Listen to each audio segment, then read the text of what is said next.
இந்தியாவுக்கும் west இண்டீஸ்க்கும் T20 உலக கோப்பை சூப்பர் 8 போட்டி நடந்துச்சு. அதுல யார் வின் பண்றாங்களோ அவங்க செமிஃபைனல் குவாலிஃபை ஆவாங்க. முதல்ல பேட்டிங் செஞ்ச வெஸ்ட் இண்டீஸ் அணி 20 ஓவருக்கு 195 ரன் அடிச்சிருந்தாங்க. 4 விக்கெட்டுக்கு 196 ரன் அடிச்சா வெற்றின்ட்டு களம் இறங்குறாங்க இந்திய அணி. அபிஷேக் சர்மா ஃபீல்டிங்ல 2 கேட்ச் கோட்டை விட்டாரு. பேட்டிங்லயாவது அதிரடியா விளையாடுவாருன்னு பார்த்தா 10 ரன்னுக்கே அவுட் ஆயிட்டாரு. சஞ்சு சாம்சன் ஸ்டார்டிங்கே அதிரடியான ஆட்டம் ஆடினாரு. ஆனா அவருக்கு யாருமே பார்ட்னர்ஷிப் கொடுக்கல. இஷான் கிஷனும் சரி, சூரியகுமார் யாதவும் அவங்க சொற்ப ரன்கள்லயே அவுட் ஆயிட்டாங்க. வர்மாவும் சஞ்சு சாம்சனும் அதிரடியான பார்ட்னர்ஷிப் போட்டு மேட்சை வின் பண்ற கண்டிஷன்ல இட்டுன்னு வந்தாங்க.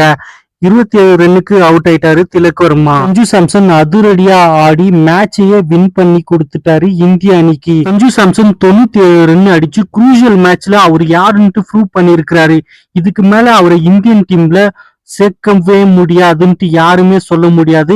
கண்டிப்பா இந்திய அணியில இருப்பாரு சஞ்சு சாம்சன். விராட் கோலி குரூஷியல் மேட்ச்ல எப்படி பர்ஃபார்மன்ஸ் பண்ணுவாரோ அதே போல சஞ்சு சாம்சனும் பண்ணி நிதானமான ஆட்டம் ஆடி மேட்சை கடைசியா பினிஷ் பண்ணி கொடுத்திருக்கிறாரு சஞ்சு சாம்சன். விராட் கோலி இல்லாத குறைய தீர்த்து இருக்கிறாரு சஞ்சு சாம்சன். சஞ்சு சாம்சன் இதே போல செமி ஃபைனல்லயும் ஃபைனல்லயும் இதே மாதிரி ஒரு நாக்கு விளையாடினா இந்தியா கப் அடிக்கிறது யாராலுமே தடுக்க முடியாது. சஞ்சு சாம்சனுடைய ஃபார்ம் இந்திய அணிக்கு மிகவும் முக்கியம்.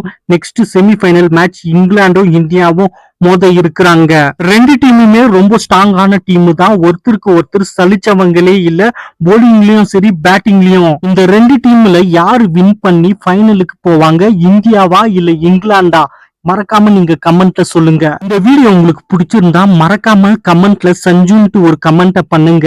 அப்படியே இந்த வீடியோ லைக்கும் பண்ணிடுங்க, சப்ஸ்கிரைபும் பண்ணுங்க, பெல் ஐக்கானையும் கிளிக் பண்ணுங்க. அப்பதான் நம்ம வீடியோ உங்களுக்கு வந்து சேரும். அடுத்த வீடியோல உங்களை நான் சந்திக்கிறேன். பாய்.